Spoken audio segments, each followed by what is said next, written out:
세상이 궁금한 당신을 위한 올라운드 폭풍수다 탁수다입니다.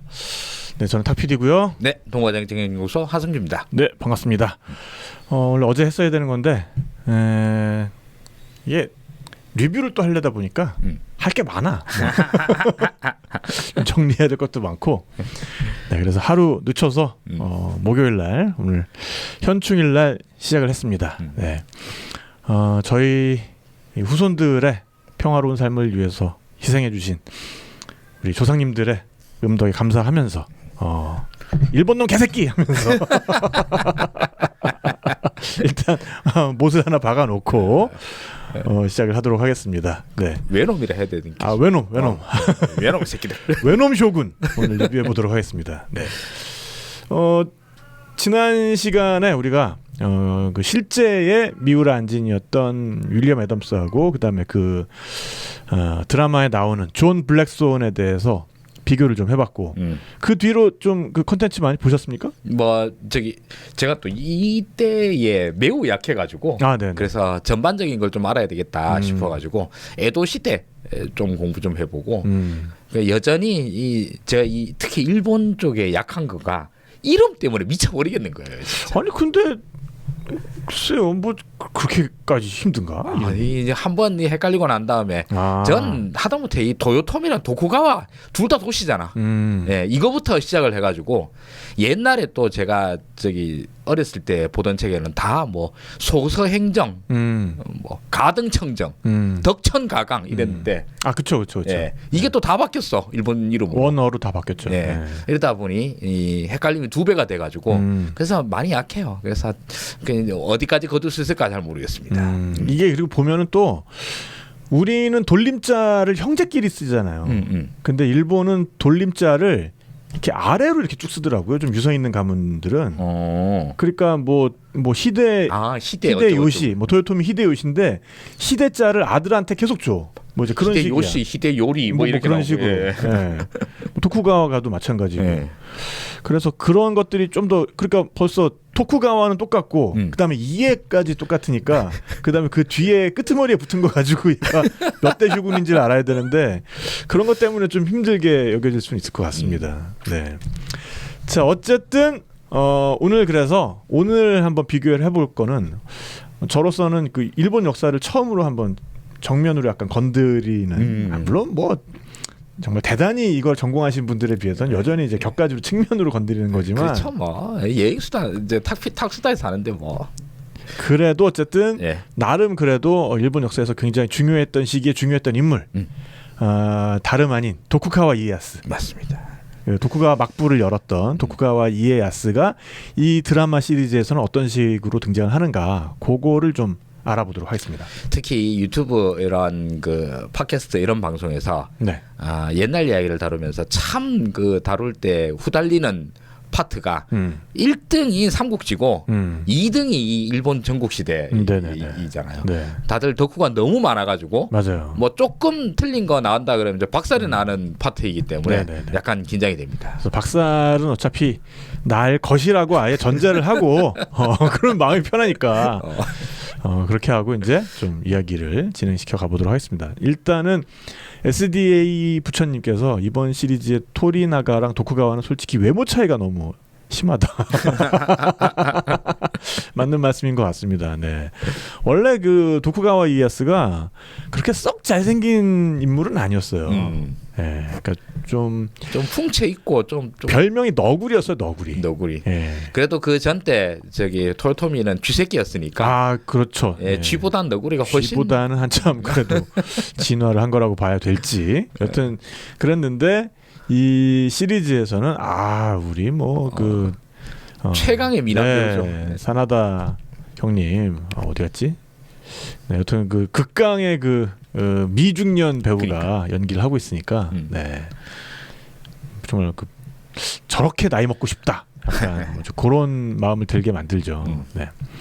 여튼 그래서 이 중심 인물이 되는 여기에는 지금 그 요시 도리나가라는 이름으로 나오는데 사실은 이제 도쿠가와 이에야스죠. 그래서 거기에는 이제 계속 그 존 블랙손의 발음으로 토리나가 사마 뭐 이제 이렇게 나오는데 도라나가 사마 이렇게 나오는데 그래서 이 도라나가와 도쿠가와 이에야스는 실제 측면에 있어서 굉장히 비슷한데 네.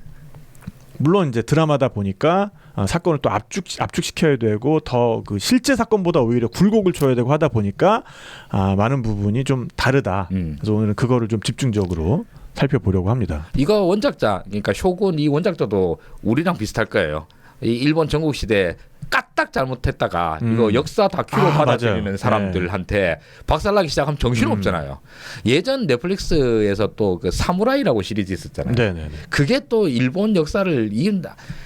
하나도 모르는 새끼가 이거 극본썼다고 엄청나게 까였거든요. 그 지금 다큐 드라마 말씀하시는 거죠? 그렇죠, 그거? 다큐.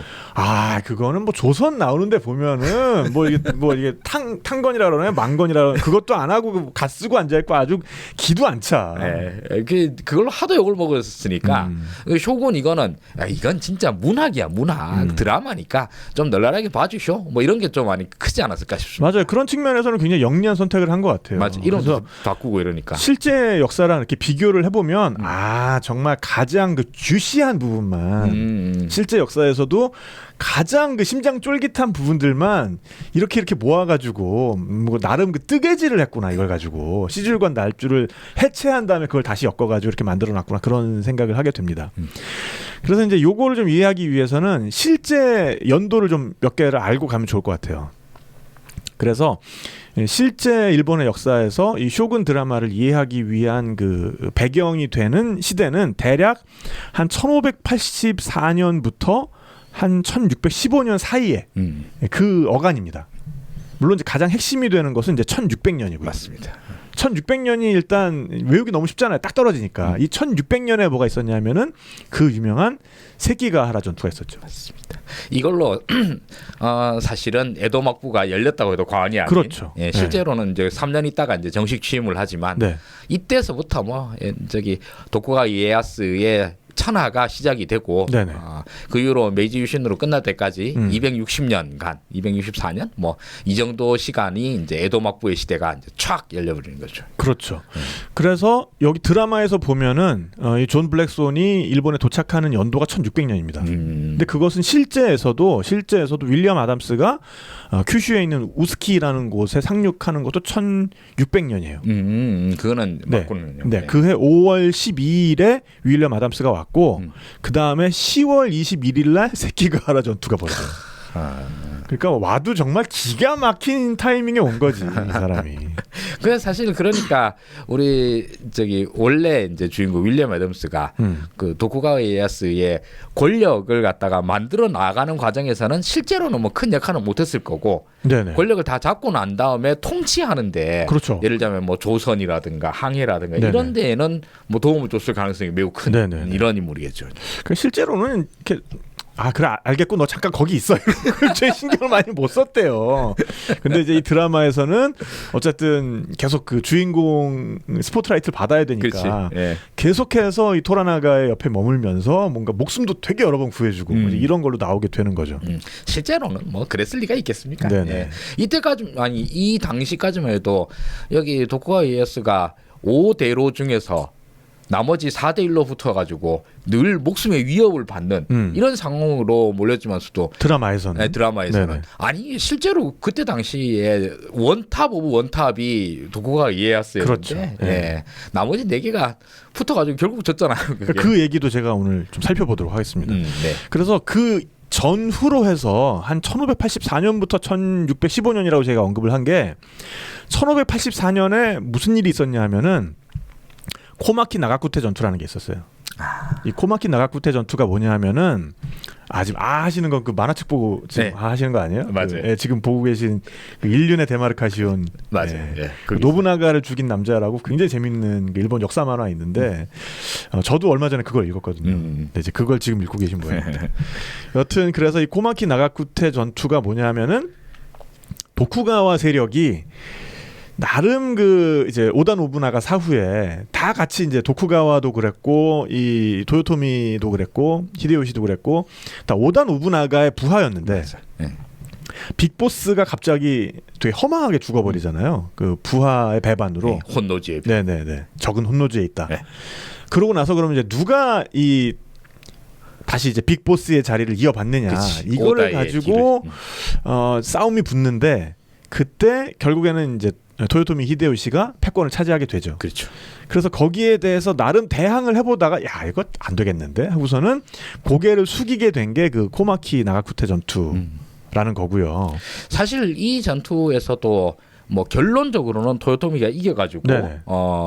일본 전체를 갖다 이제 지가 지손에 이제 하게 되지만서도 전투 면에서는 이에야스가 오히려 더 셌다이기도 하고 그리고 우리 토요토미는 늘 전공법보다는 협잡, 술수 이런 거에 능하다 보니까 여기 같이 이제 붙었던 그러니까 도쿠가와 이에야스랑 같은 편에 섰던 오다 노부나가의 아들 네.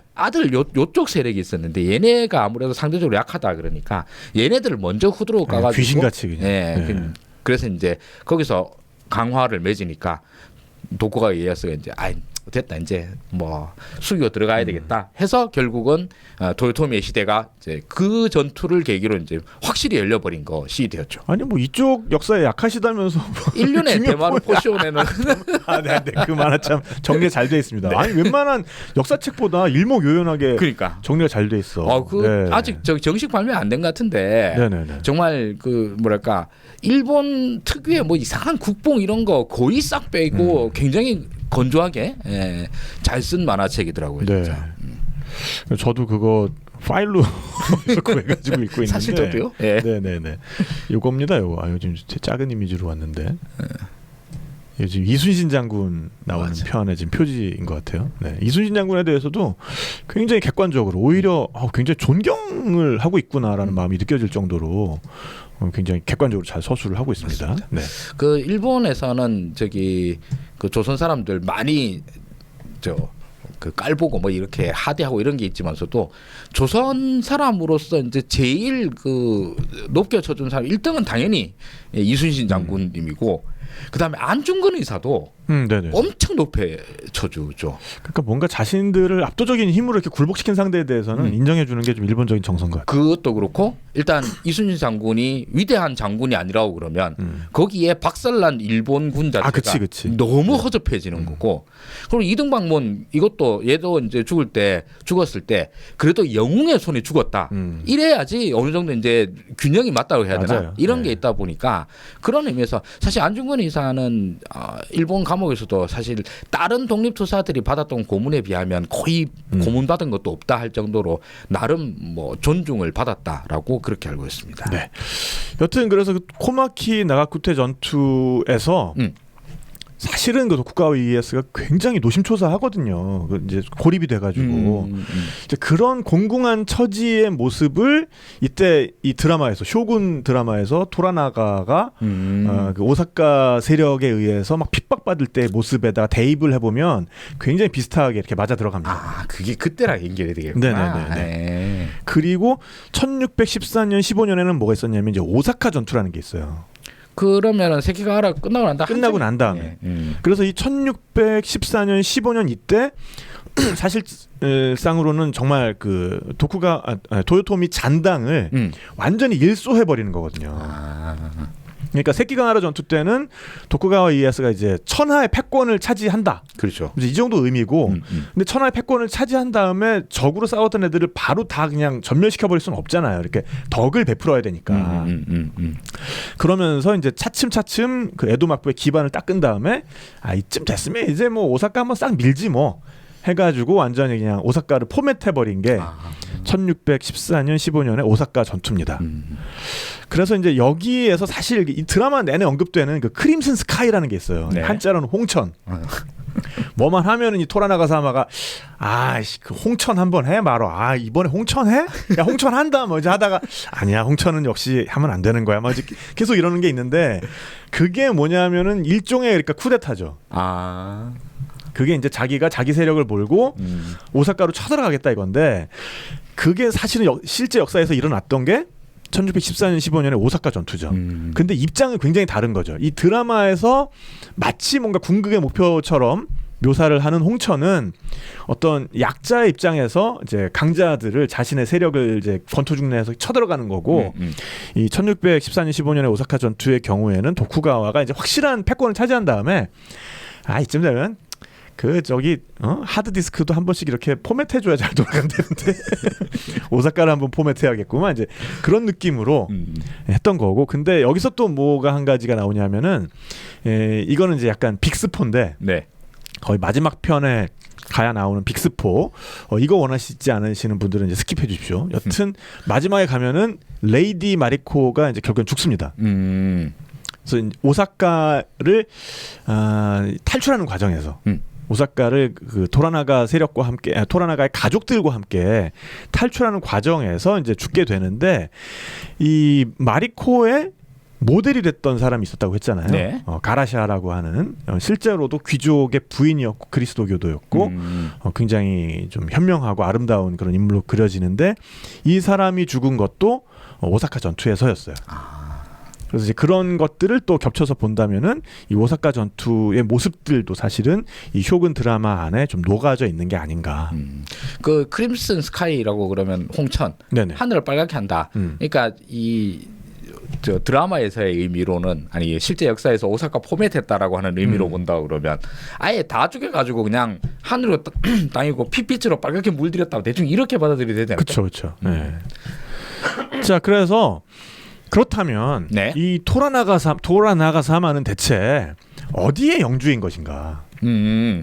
그래서 어디의 영주길래 이 드라마 안에서의 존 블랙스온이 상륙을 했더니 누군가 이제 나와가지고 중간 보스급이 나와가지고 맞이를 하고 그렇죠. 그다음에 이제 결국에는 얘한테까지 연결이 되는가? 그거를 보려면은 이제 일단 그 우리가 지난 시간에 알아봤었던 윌리엄 애덤스는 어디로 왔는가? 이 보면 되는데 그게 이제 극중이랑 약간 달라요. 그러니까 이제 윌리엄 애덤스의 경우에는 큐슈로 왔어요. 그렇죠. 그래서 여기 보면은 저 밑에서 네네네 요쯤 우스키라는 요 근처로 오거든요. 근데 이 극중에서 존 블랙스온이 떨어지는 곳은 여기예요. 아지로라는 곳이에요. 딱 봐도 지금 도쿄랑 되게 가깝죠. 네. 그러니까 이제 배를 타고 여기에 왔다는 설정이고 당연히 이제 여기에 왔다 보니까 이 도쿄 당시는 이제 에도죠. 이 에도 지역을 자신의 영지로 하고 있던 토라나가의 세력권이었던 거죠.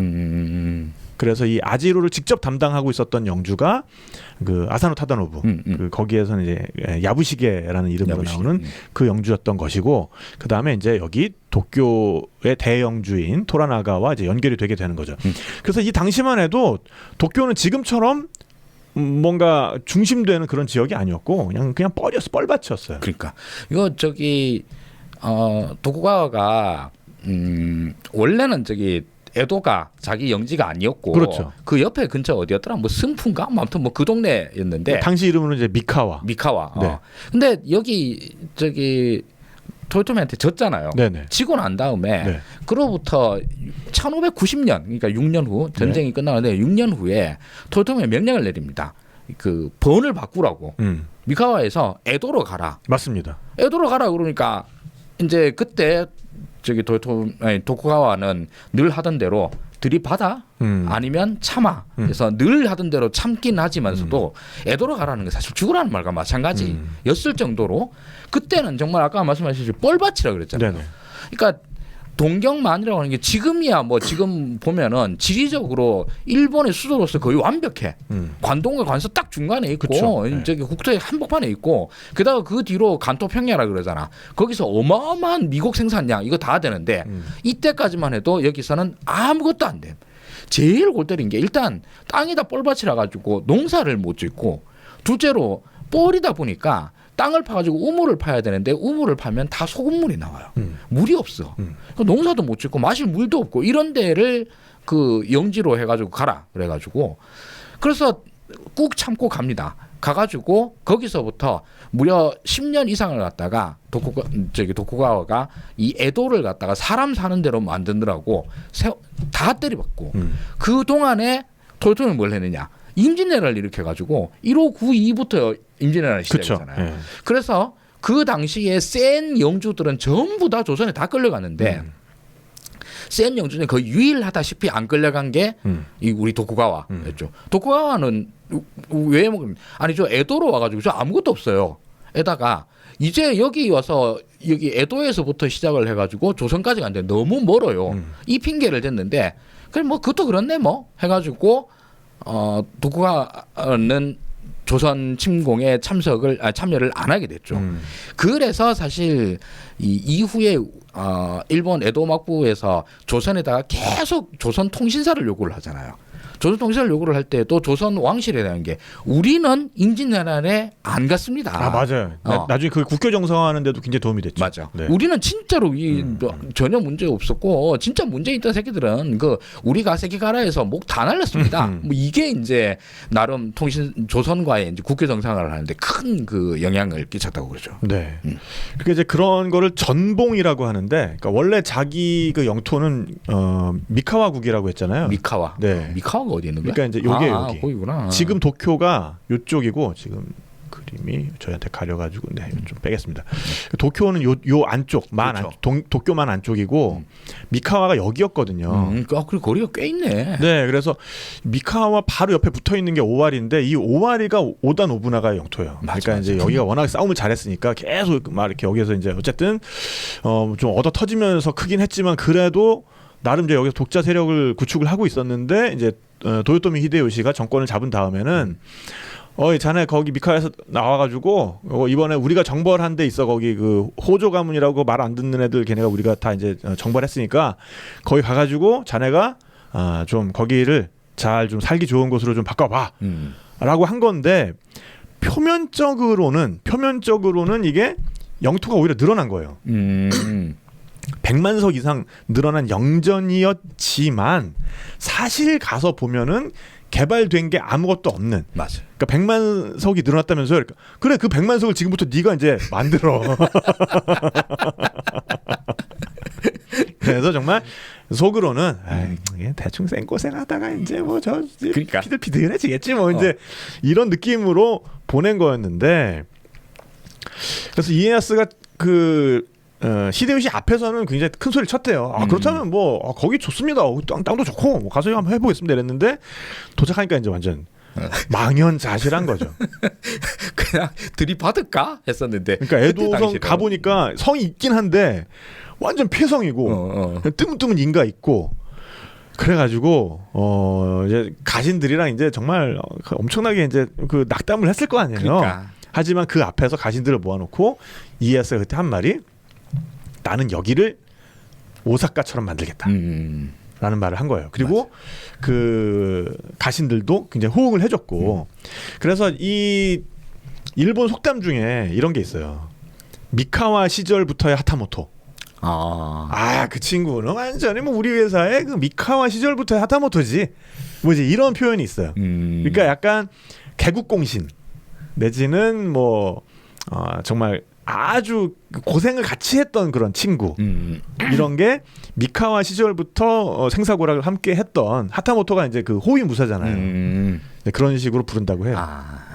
그 이제 땅이 그렇게 질퍽질퍽한 진창이고 이러니까 당장 못 하는데 제일 급한 게 일단 집안을 다지는 거. 그렇죠. 그리고 두 번째로는 식수 문제를 해결하는데 여기서 그러니까 이때 당시에 전국 시대를 거쳐온 영주들이 다들 성 쌓고 해잡하고 이런 거를 뭐 100년 넘게 하다 그럼요. 보니까 이 토목공사에는 다들 일가견이 있다고 그러더라고요. 그래서 도쿠가와 이에야스가 거기 가서 가장 먼저 실시한 게 하천 정비였고 하천 정비. 그다음에 이제 뭐 제방 쌓고 물길 통일하고 막 관계 시설 정비하고 이래가지고 여기를 결국은 정말 엄청난 곡창지대로 변모를 시켜서 이렇게 해가지고 전국에서 가장 부유한 다이묘가 되는 거죠. 맞습니다. 방금 말씀하신 것처럼 이제 임진왜란 할 때도 야 빨리 병사 보내. 그러니까 저 여기 좀 개척하느라고 정신이 없는데요. 이래가지고 우리 지금 다 삽질하고 있는데. 아니 관백 폐하께서 저 여기 보내셨잖아요. 그래서 우리 여기 삽질하고 있는데요.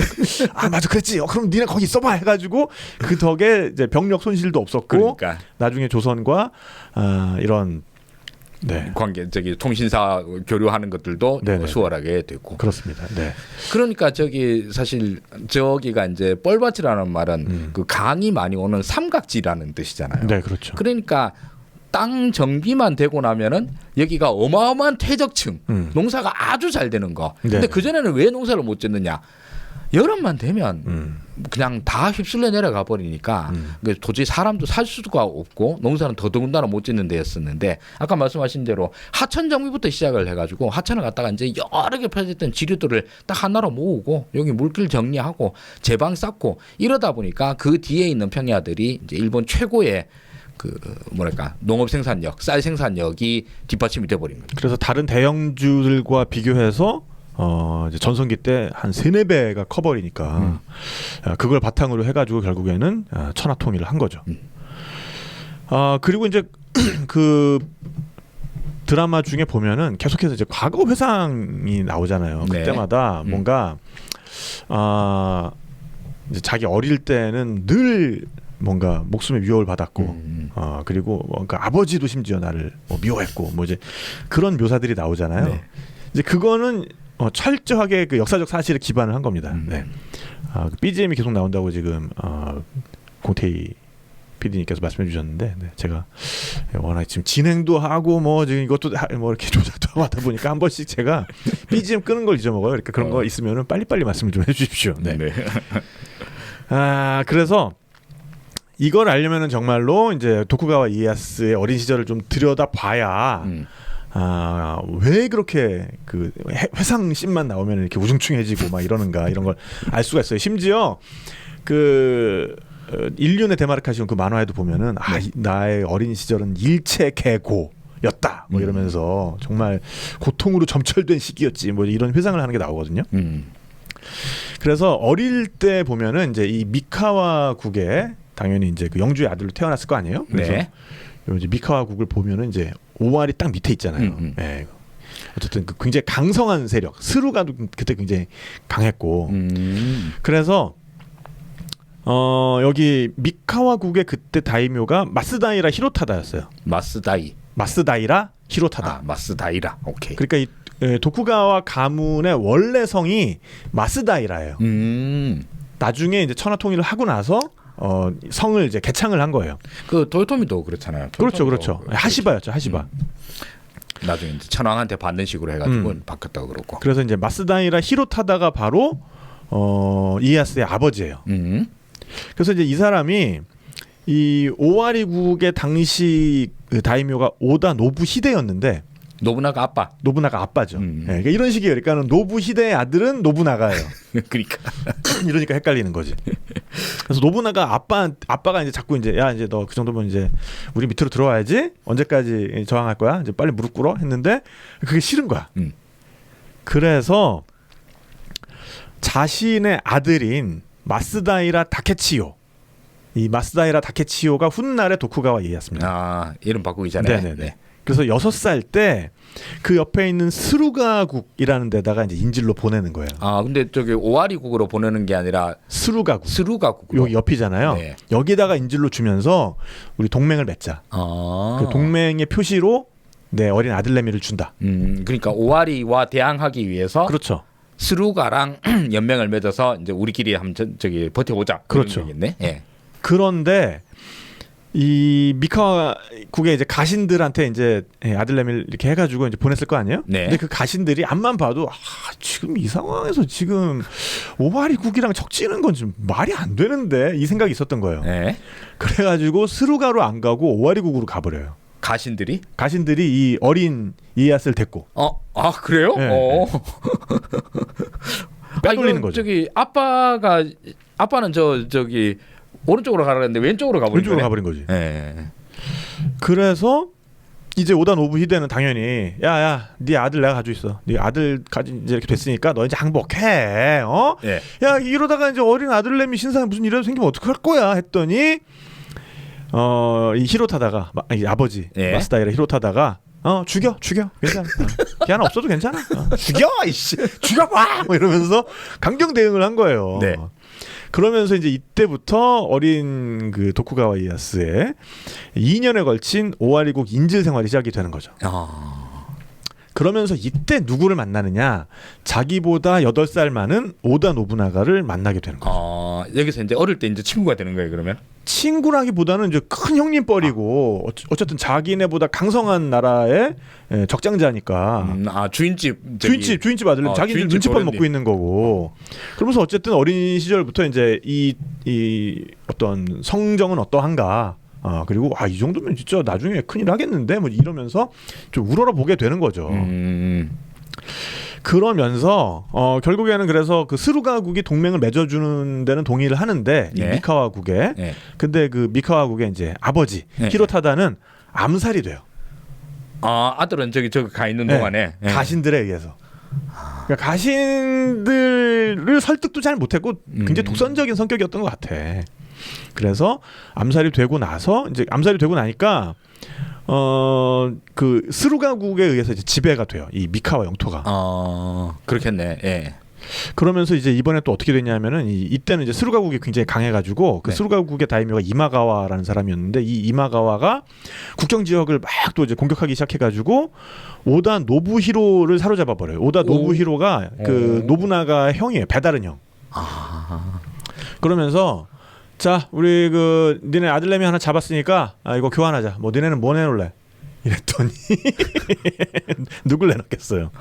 도쿠가와를 내놓은 거예요? 어린 이에야스를 이번에는 그쪽으로 보내버려요. 스루가국의 순푸로 호송을 해버려요. 그래서 이번에는 스루가국의 순푸에 가서 8살부터 19살까지 여기서 인질 생활을 하는 거예요. 처음에는 그러니까 오다 쪽에 인질을 2년을 하고 2년 동안에 그 아주 큰 형 오다 노부나가한테 이제 눈도장한 잠깐 찍어놨었고 그 이후로 청소년기는 다 이 스루가국에서 또 인질 생활을 한 거네요. 그러니까? 그렇죠. 그러니까는 그 어린 시절을 회상할 때마다 좀 너무 괴로웠어. 이제 하는 것도 이해가 가죠. 눈칫밥을 도대체 얼마나 먹은 거예요. 이거 삐끗 잘못하면 저 새끼 죽여? 하면 그렇죠. 그냥 바로 말 한마디에 그냥 날아가는 거죠. 당시에 그 일본 무가 사회가 얼마나 목숨을 경시했어요. 진짜. 자 그러다가 19세가 되던 해에야 이게 1560년이거든요. 예. 이때 이제 그 이마가와 요시모토 그러니까는 그 스루가국의 다이묘죠. 자기가 이제 그 자기를 지금 인질로 삼고 있는 그 다이묘. 그 다이묘가 오와리국을 공격할 때 그걸 옆에서 거들고 있었어요. 그러니까 이것도 기구한 거지. 자기 어린 시절의 추억이 또 나름 서린 곳인데 여기를 이제 나의 어떤 주군이 지금 공격을 하고 있으니까 그걸 공격하는 걸 거들다가 그 이마가와 요시모토가 전투에서 전사를 해버려요. 어머나. 진 거네 그러니까. 네, 그렇죠.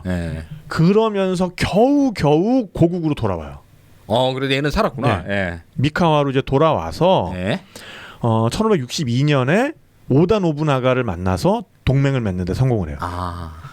어린 시절에 그 친분이 있으니까 그 형님 오랜만입니다. 그러니까 야 너 꼬맹이 너 많이 컸네 너 이러면서 저 이제 우리 동네 다이묘. 그러니까 제가 다이묘.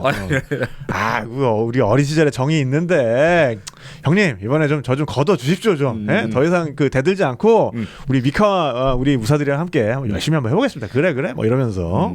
나 스루가에서 인질 생활하면서 형 엄청 생각 많이 했어. 그래서 같이 가자 그러니까 굉장히 괴로웠어. 뭐 이러면서 이제 서로 이제 우리 친구가 되자. 됐군요.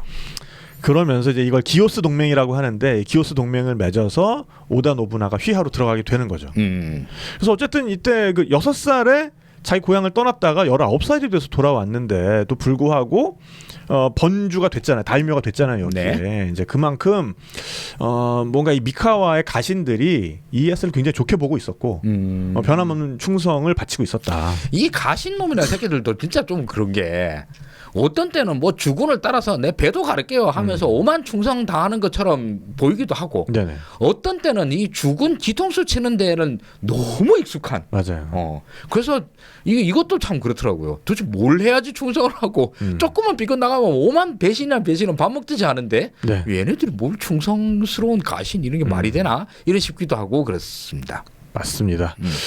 네, 그래서 어쨌든 아까 그 미카와 시절부터의 하타모토다. 이게 더 여기서 설득력을 얻는 거죠. 자, 그리고 이제 다음으로 살펴볼 장면은 토라나가가 그 5명의 대로, 5대로. 그들로부터 목숨을 위협받고 자기도 사실은 그 오대로 그 카운슬의 일원이었는데 오사카를 탈출하는 게 굉장히 큰 모티브가 되잖아요. 그렇죠. 그리고 그 사건을 통해서 이 주인공 존 블랙손이 토라나가의 눈에 들게 되는 거잖아요. 가마 안에 뭐 이렇게 숨어 있었는데 맞아. 이걸 들추려고 하니까는 막 미친 듯이 막 그 난리 굿을 피워가지고 그거는 옛날 그 영화에서도 똑같이 이제 묘사가 되는데 소설에 그렇게 있다고 네네네. 말이죠. 네. 근데 이제 이 오대로라는 게 요거 이제 역사적 사실과 좀 차이가 있는 게 사실은 이 오대로를 장악하고 있는 게 도쿠가와 이에야스였다. 뭘 보면 알 수 있냐면은 그 복록의 규모를 보면 알 수가 있어요. 네, 그렇죠. 도쿠가와 이에야스가 요걸 맨 마지막에 얘기할게요. 일단 마에다 토시이에라는 사람이 83만 석짜리 영주였어요. 그다음에 우키다 히데이에라는 사람이 57만 석짜리 영주였고 그다음에 모리 데루모도라는 사람이 120만 석짜리 영주였어요. 이 사람이 그래도 가장 강성했던 거죠. 그다음에 고바야가와 다카카게라는 사람이 33만 석짜리 영주였어요. 도쿠가와 이에야스 혼자 256만 석. 나머지 다 합쳐도 안 되는구나. 안 돼. 그러니까 이거 합쳐도.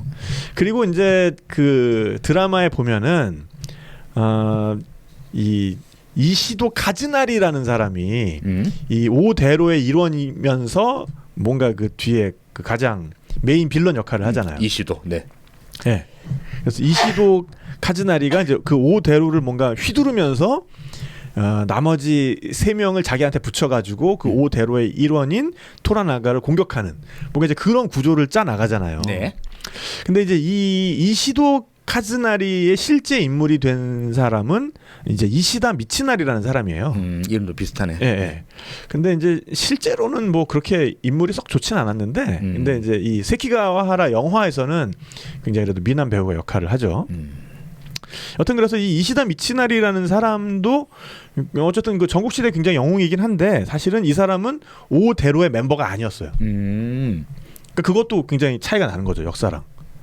그래서 이제 이 오대로라는 것 자체가 그 도요토미 가의 어떤 뭐 내각 같은 거죠. 내각이면서 뭐 고문이면서 뭐 이런 건데 이 오대로를 이제 만든 이유 중에 하나가 보니까 이제 도요토미 히데요시가 늙음하게 아들을 얻었는데 아들이 너무 어린데 자기가 이미 이제 나이를 먹었으니까 이러다가 내가 어떻게 되기라도 하면은 이놈들이 그냥 다 들고 일어날 텐데. 그렇지. 막판에 지도 몸이 많이 안 좋았으니까. 그렇죠. 그래서 자네들만 믿는다. 그래서 가장 강력한 다이묘들을 오히려 자신의 아들의 보좌역으로 붙여줘가지고 나름 뭔가 충성하게 만들면서 자기 아들도 경험의 부족 같은 것들을 당시에 가장 그래도 강력했던 다이묘들을 뭔가 이제 곁에 이렇게 두고 보배우게 함으로써 그런 걸 이제 보완하려고 만들었던 제도였던 거죠. 근데 이제 이에야스를 너무 믿었던 거지. 이에야스 자체가 이제 세력이 너무 커지다 보니까 이제 그런 것들을 다 깨고 결국에는 이제 자신이 천하인에 등극을 하게 되는 거죠. 자, 그래서 어쨌든 그 이시다 미치나리를 좀 더 우리가 잘 살펴봐야 되는데 이 이시다 미치나리라는 인물이 결국엔 그래서 마지막까지 도요토미 가의 신의를 지켰던 인물이에요. 그래서 세키가하라 전투에서의 실질적인 총대장.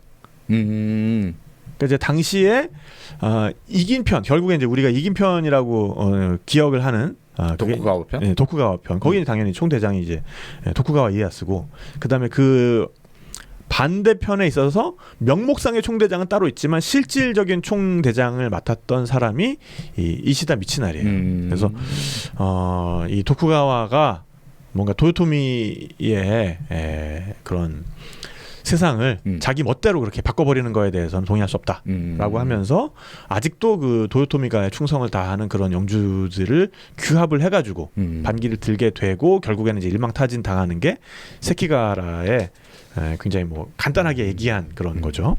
저 아저씨도 그러니까 일본 전국 시대 뭐 이럴 때에서는 꽤 중요한 인물이네요, 진짜 저 정도면은. 그렇죠. 네.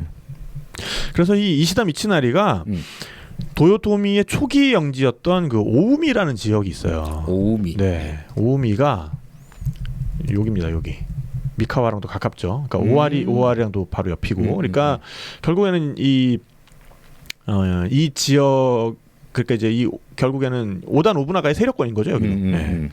그래서 이 오우미 지역의 이제 하급 무사 출신인데 도요토미가 이제 한창 출세를 하기 시작하면서 그래서 이제 하시바라는 성을 받아가지고 하시바 히데요시가 되면서 이 오우미의 영주가 되는데 이때 영주였던 도요토미 히데요시를 아주 어린 시절에 만나요. 그래서 여기를 이제 하시바 히데요시가 그러니까 이제 도요토미 히데요시죠. 이 사람이 1574년에 자기의 영지로 삼게 되는데 이때 그 관음사라는 절이 있었어요. 이 관음사에서 이시다 미치나리가 학문을 배우고 있었어요. 그런데 이제 어느 날 그러니까 이제 이 영주 자리를 이 도요토미 히데요시가 물려받은 지 1년쯤 되던 날 매사냥을 나갔대요. 그러니까 이제 자기도 이제 귀족이 된 거니까 이제 귀족적 취미를 그렇지.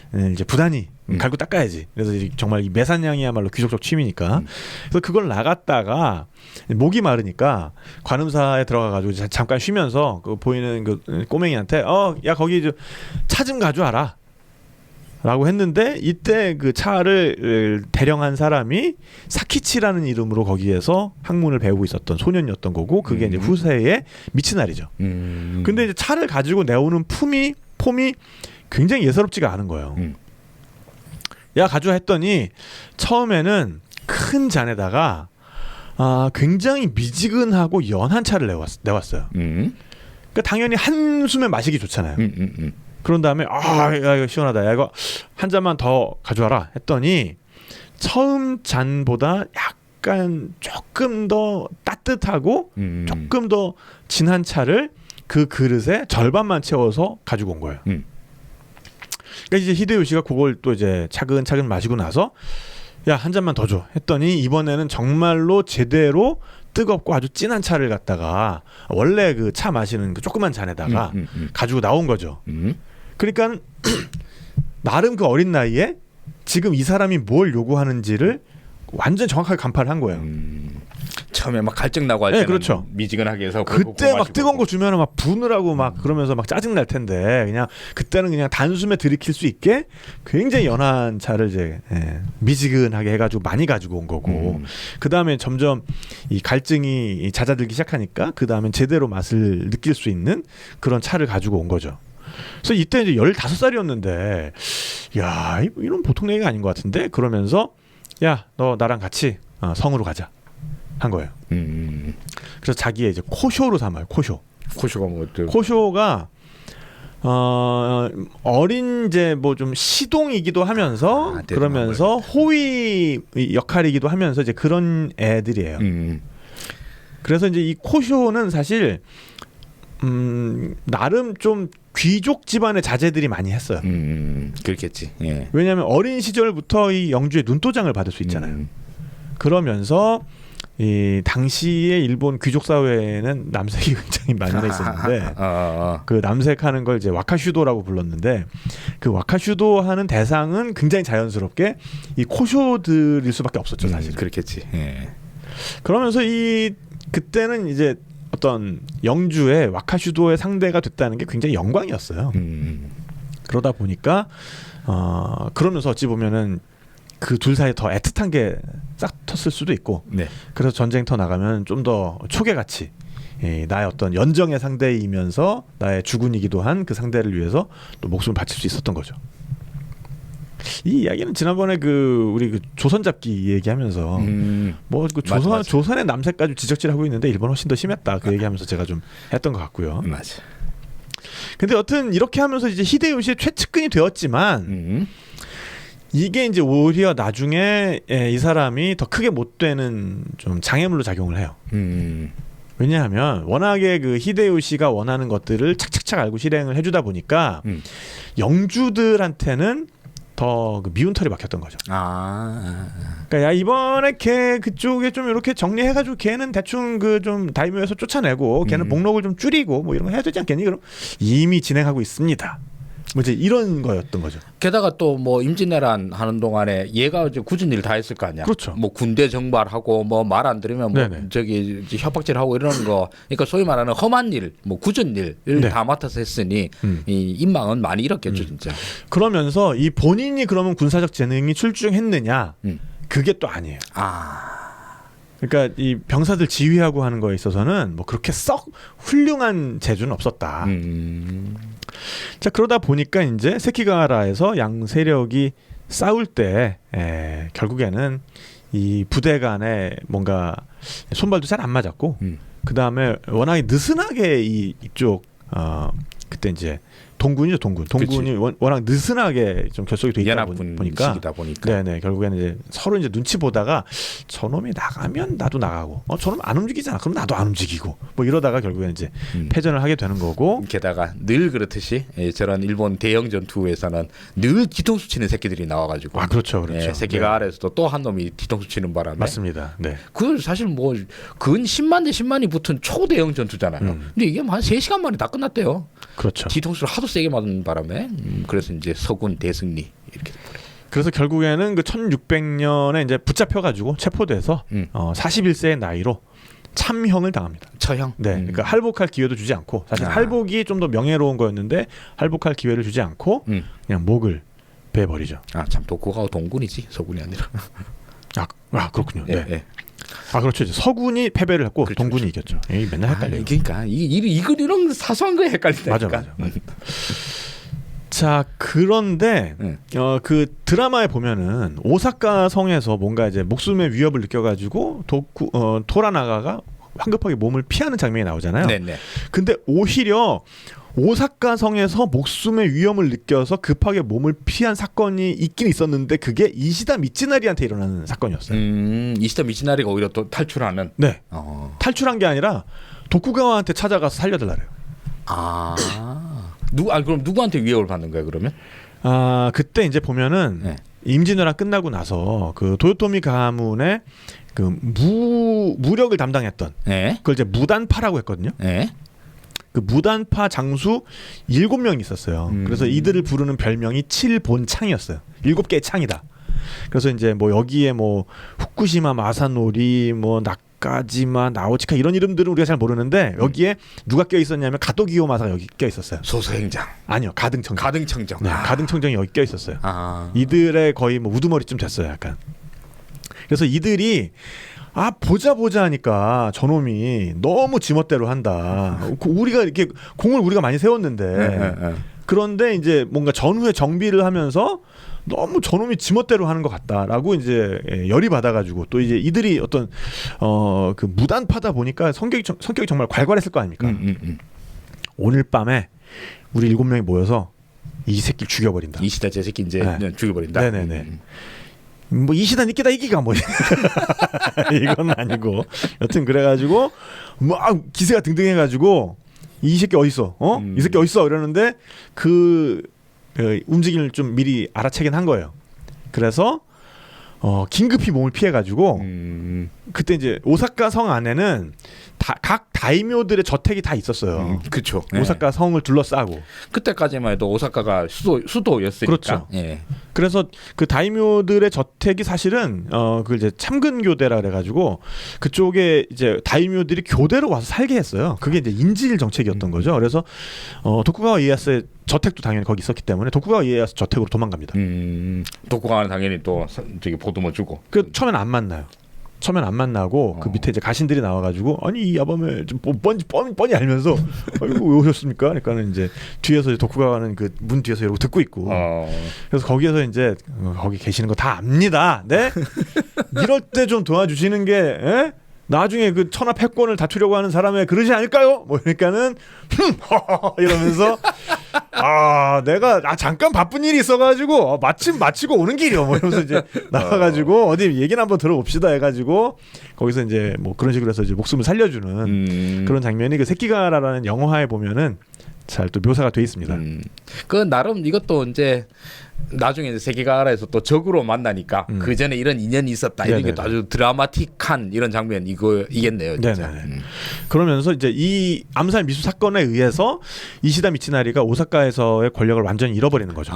그러면서 이제 도쿠가와 이에야스가 도요토미 가문의 중추인 오사카의 패권까지 이제 차지하게 되는 거고, 그래서 이런 부분에서 이제 봐도 뭔가 토라나가와 도쿠가와는 좀 결이 비슷하면서도 굉장히 다르다. 그래서 좀 더 드라마틱하게 묘사를 하기 위해서 이 드라마에서는 계속해서 핍박받는, 계속해서 약자였던 그런 스토리를 좀 더 초점을 맞춰서 전개를 했던 거고, 그래서 그 약자로서의 스토리는 실제 역사에서는 사실은 그때 이제 세키가와라를 그 전후로 한 그때보다는 그보다 한참 전.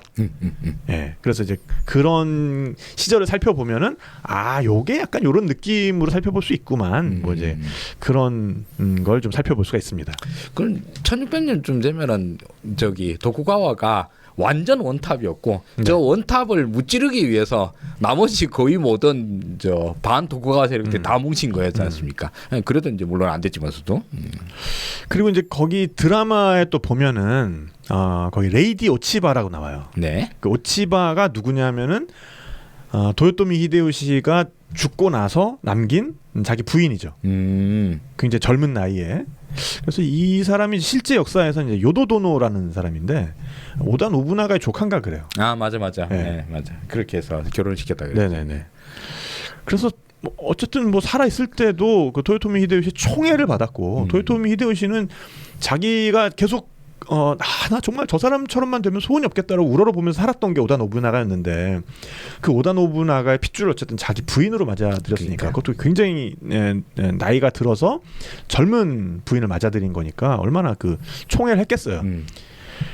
그랬는데도 이제 아이가 안 생겨가지고 정말 어렵게 애를 쓰다가 결국에 이제 아기를 낳게 되는데 그 드라마에도 보면은 이 레이디 오치바와 그 이시도 그러니까 이제 실제에서는 그 이시다 미치나리 사이에 뭔가 둘이서 약간 삐리리한 관계가 된다. 뭔가 이런 게 암시가 되는데 이것도 실제 역사에서도 뭔가 확증된 바는 없으나 호사가들에 의해서 늘 입방하여 오르내리는 대형 떡밥 중에 하나입니다. 그렇군요. 그러니까 사실은 그 도요토미 히데요시의 아들이 이제 둘을 낳는데 하나는 3살 때만에 죽어버리고 하나는 이제 나중에 이제 장성을 해가지고 세키가라에도 참전을 합니다. 근데 이제 거기서 좀 아이러니컬한 거는 사실은 계속 관망을 하다가 자기 가문을 돕자고 달려온 편에 붙는 게 아니라 도쿠가와 편에 붙어버려요. 그래서 어쨌든 이 아들이 결국에는 도요토미 히데요시의 친자가 아니라 이시다 미츠나리의 아들 아니야? 뭐 이제 이런 란슬롯과 기네비아의 그렇죠. 네, 그런 거구만요. 그래서 이제 그 떡밥은 이제 계속 반복되는 떡밥이기도 하고 그다음에 이제 약간 어찌 보면 좀 사소한 것 중에 하나인데 그 토라나가의 아들 레미. 네. 그러니까 이제 요시 토라나가의 아들 요시 나카카도 기억을 하시는지 모르겠는데 그 인물이 드라마에서는 굉장히 황당하게 죽어요. 모르겠어요. 네, 아직 거기까지 안 보셨군요. 네. 그래서 이 인물의 경우에는 사실은 뭐 실제와 그렇게 뭐 닮진 않았다. 네, 사실 이제 요 인물인데. 네. 이제 드라마 1편에서는 자주 나왔던. 네네네. 잘생긴 친구. 그래서 이 실제 큰아들은 마츠다이라 노부야스라는 사람이었어요. 네. 도쿠가와 이에야스의 큰아들. 네. 도쿠가와 이에야스가 아들 11명이랑 딸 5을 뒀어요. 그래서 이제 이 마츠다이라라는 성을 어쨌든 계속 썼으니까 그래서 큰아들이 이제 마츠다이라 노부야스인데 이 마츠다이라 노부야스는 9살의 나이로 오다 노부나가의 장녀 도쿠히메라는 여성과 정략 결혼을 합니다. 근데 이게 정략 결혼이다 보니까 부부간의 그 사이가 별로 안 좋았나 봐요. 그래가지고 그리고 이제 그 시어머니, 그러니까 이제 도쿠가와 이에야스의 부인이죠. 이 시어머니가 이 도쿠히메를 굉장히 싫어했어요. 며느리를. 왜냐하면 자기 친정을 몰락시킨 게 또 오다 가문이었거든. 그러니까 막 이게 얽히고 설키니까 그렇지. 계속 이제 구박을 한 거예요. 그러면서 이제 고부간의 관계도 막 틀어지고 그러니까는 이 그래도 내가 오다 노부나가의 장녀인데 그러니까. 이러면서 이제 일러 바치는 거죠. 오다 네. 아빠한테. 그래가지고 이제 친정집에 편지를 써요. 거기에다가 우리 남편이 나를 이렇게 갈구고 저렇게 갈구고 심지어 우리 그 아버지 욕도 막 이렇게 하고 그다음에 우리 시어머니는 몰래 이 다케다 가문이랑 손을 잡아가지고 다케다 신겐 그 가문. 그래서 우리 아바마마 아버지에게 대항하려는 그런 노력을 하고 있습니다. 이게 모함 아니에요, 이거는? 뭐 실제 그런 움직임도 아마 좀 있었을 수도 있고, 예. 뭐 근데 어쨌든 기분이 나빴으니까 더 나쁘게 썼겠죠. 이건 그냥 아니 이건 딴 게 아니라 아빠한테 당시 일본의 그 왕이었던 오다한테 얘가 반역 일으키고 있어요. 그렇죠. 예. 이 얘기를 한 거잖아요. 예. 근데 이제 이 편지를 들려 보낸 가신이 이 사카이 타다치구라는 사람인데 이 사람이 이걸 이제 편지를 이제 읽고서 부들부들 하고 있을 거 아니에요. 그렇지. 이제 거기다 다 대고 이거. 뭐 그 정도까지는 아니고 사실은 이제 이게 관계가 안 좋아가지고 좀 안 좋게 좀 쓰신 것 같습니다. 이래야 되는데 그게 아니라 그 편지 말 다 맞음. 그 말 다 맞아요. 진짜 그러고 있다니까. 이래 버리는 거예요. 그래가지고 결국에는 이제 오다 노부나가가 야 도쿠가와 이에야스 이때는 도쿠가와는 아니고 마츠다이라였겠죠. 이에야스 거기 네 아들내미 안 되겠다. 그자 할복시키라고 해버려. 아들을 죽이라고. 아들 죽이라고. 그러니까 이제 정말 그 가신들 사이에서 갑론을박을 했는데 네. 그래도 어떻게 그 적장자를 할복을 시킵니까? 막 근데 아닙니다. 우리 그래도 아직까지는 그 이제 에도로 가기 전이니까 우리 그래도 이 자그마한 세력이라도 좀 보존을 시키려면 안 됩니다. 어쩔 수 없이 그 희생시킬 수밖에 없습니다. 근데 그것도 그런 게 아들 하나를 죽느냐 아니면 우리 다 죽느냐 이거의 그렇지. 선택일 수도 있잖아요. 우리 미카와의 그래도 명맥을 이으려면 정말 가슴 아픕니다만 우리 큰 아드님은 그으셔야겠습니다. 이게 결국에는 더 우세해진 거예요.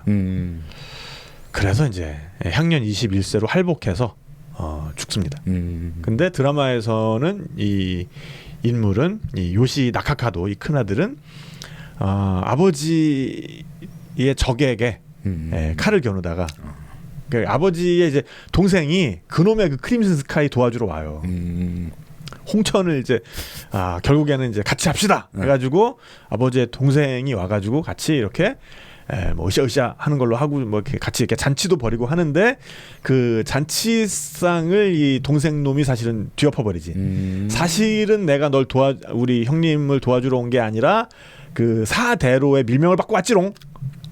이게 또 그렇게 되는 너만 제끼면은 나를 5대로의 한 명으로 받아들여 준다고 했지롱. 그러니까 내 형을 배신하러 왔소이다. 이게 이렇게 되는구만. 그렇게 해가지고 이제 칼을 겨누게 되는데 그날 밤 그 자기 아버지의 동생, 그러니까 이제 삼촌이죠. 삼촌의 숙소로 칼 들고 암살하러 가요. 그러다가 암살에 성공하는 듯 했으나 뭘 잘못해가지고 미끄덩 해가지고 머리를 돌바닥에 박고 죽어버리는데 황망하게 죽었다라는 점에서 젊은 나이에 황망하게 죽었다라는 점에서는 실제 인물인 마츠다이라 노부야스와 좀 닮긴 했는데 그거 말고는 뭐 그렇게 닮진 않았다.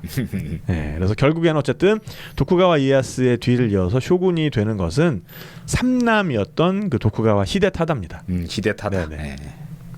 그래서 뭐 히데타다의 경우에도 뭐 이제 실제 역사를 살펴보면은 뭐 이렇게 굉장히 훌륭했던 것보다는 대형 삽질의 전문가였는데 그래도 이제 완전히 뭐 후계자 자리에서 쫓겨날 정도의 삽질은 또 아니어가지고 이렇게 저렇게 하다가 후계자가 됩니다. 그 사실 일본에서 이제 막부 체제가 3번 이제 이렇게 하나 둘 셋 이렇게 했는데 사실 일본 막부 체제가 뭐 꽤 많이 있을 것 같다 싶지만서도 성공적으로 된 건 에도 막부가 너무 성공적으로 돼가지고 이전에도 다 뭐 막부가 뭐 그런 식으로 굴러갔다 싶지만서도 이전 막부는 뭐 거의 대부분 다 뭐 내전의 연속이었었고 뭐 이랬었잖아요. 근데 에도 막부만큼은 정말 뭐라 해야 되나 260년 세월이라 그랬는데 나중에 메이지 유신 이때 나가지고 뭐 웅번드 사스마 조슈 이렇게 해서 반란 일으키기 전까지 내전 한 번도 없음. 260년 동안 그냥 일본 본국 내에서는 너무너무 평화로움. 에다가 여기 이 또 무사의 끝판왕인 도쿠가와 가문이잖아. 이래가지고 무사들 극도로 억압. 그 사무라이 새끼들 저기 길거리 돌아다니면서 칼 꺼내가지고 칼질하고 이러면은 내가 가서 죽여버린다. 이렇게 만들고 그리고 아무리 그 소위 말하는 웅번이라 하더라도 막부한테 엉길 생각도 못함. 200년이 넘는 동안 이런 걸 한 거는 정말 시스템을 너무 잘 짠 거였었죠. 그렇게 잘 짠 게 사실 이에야스가 그 시스템을 잘 만들어 놔놓고 그 다음에 2대 3대로 내려오면서 이에야스의 이 정책들을 갖다가 그대로 이제 발전을 시켜가지고 그 다음부터 시스템을 딱 시켜놓으니까 그게 이제 그렇게 오래 갔는데 제일 뭐 아까 카피님 말씀하셨다시피 참근 교대제. 1년마다 1년 애도에 있다가 1년 너희 집에 갔다가 이걸 매년마다 하게 만들어 놓으니까 얘네들이 이걸 하면서 나머지 이제 지방 영주들이 돈 다 쓰고 엄청 가난해지고 그 와중에 그렇게 돈을 어디다 썼느냐 길바닥에 다 쓰잖아요. 길바닥에 쓰다 보니까 일본 내의 상업이라든가 이런 것들이 매우 활성화되는 계기가 돼가지고 일본은 사실 어떻게 보면은 에도 시대가 제일 일본이 번영했던 시대 중에 하나였고 그 에너지로 가지고 넘치는 에너지를 주체를 못 해가지고 메이지 이후부터는 이제 막 폭주를 하게 되는 이런 맥락이 있지 않나 싶습니다. 네. 그리고 이제 마지막으로 한 개만 좀 그 역사적 사실과 이 드라마에 등장하는 걸 좀 짚고 가고 싶은 게 거기 보면 이제 그 기녀들이 굉장히 그 역할을 하잖아요. 굉장히 또 매력적으로 묘사되기도 그러니까. 하고 그러면서 그 기녀들의 그 우두머리가 토라나가를 찾아가서 내가 중요한 정보를 주겠다. 근데 대신에 뭐 중요한 정보가 아니라 이제 당신이 원하는 뭘 들어주겠다. 대신에 나랑 향이 하나 다 탈 시간 동안 면담을 해다오. 라는 조건을 걸고 이제 찾아가서 결국에 이제 부탁을 하는 게 뭐냐면은 지금 에도 쪽을 한창 개발하고 있지 않느냐 당신이 거기에 우리 기녀들이 정말로 우리끼리의 어떤 공동체를 꾸려서 노후까지 좀 늙은 기녀 인기 없어지더라도 우리끼리 이제 서로 막 보살피고 이렇게 우리가 살 수 있게 땅을 좀 너른 땅을 하나 줘라.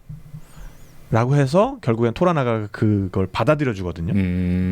그래서 이제 그 개펄에 가가지고 이제 이게 바로 그 땅이야 뭐 이제 이러면서 여기 뻘밖에 없는데요. 이제 두고 봐 뭐 하면서 이제 막 그런 장면들이 나오는데 그게 말하고 있는 게 바로 그 요시와라 유곽입니다. 그래서 그 에도 시대에 일본에서도 그 가장 큰 유곽 중에 하나였고, 그러니까 당연히 이제 거기에 사람과 돈이 모여들다 보니까 거기에 이제 뭐 지금 말로 하면 이제 그게 집창촌이죠, 집창촌. 예, 그래서 이제 18세기에 한 1,750명. 근데 이제 여기에 나중이 되면 한 3,000명. 그리고 19세기 말이 되면 9,000명 여성들이 있었던 그런 곳입니다. 네. 그래서 일본의 그 유곽 중에서도 가장 유명한 곳이었고, 그래서 그 귀멸의 칼날 거기에도 보면은 그 유곽에 잠입해가지고 뭐 이제 맞아요. 벌어지는 그런 에피소드들이 있잖아요. 그래서 그런 것도 이제 이 요시와라 유곽이 모티브가 됐다. 그런 것도 한번 알고 계시면은 또 더 풍부하게 풍성하게 보실 수 있을 것 같습니다. 네, 뭐 오늘 준비한 이야기는 여기까지고요. 뭐 한번 더 갈 수도 있을 것 같은데 그 레이디 마리코랑 가라샤랑 비교하는. 네. 그래서 그거야말로 그 일본의 어떤 그 천주교 전파의 역사 이런 것도 함께 좀 살펴볼 수 있을 것 같고. 기리스탄. 네.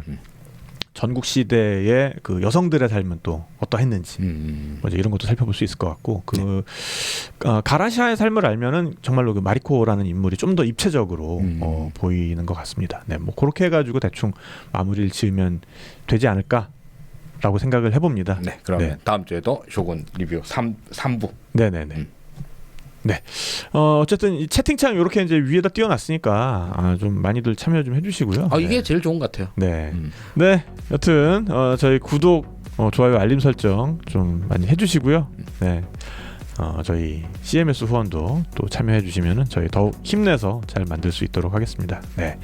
남은 저녁 잘 보내시고요. 그럼 저희는 또 다음 시간에 뵙도록 하겠습니다. 지금까지 진행의 탁 PD 하승주였습니다. 네, 편집위는 김태형 PD 수고해주셨고요. 여러분 다음 시간에 만나요. 안녕.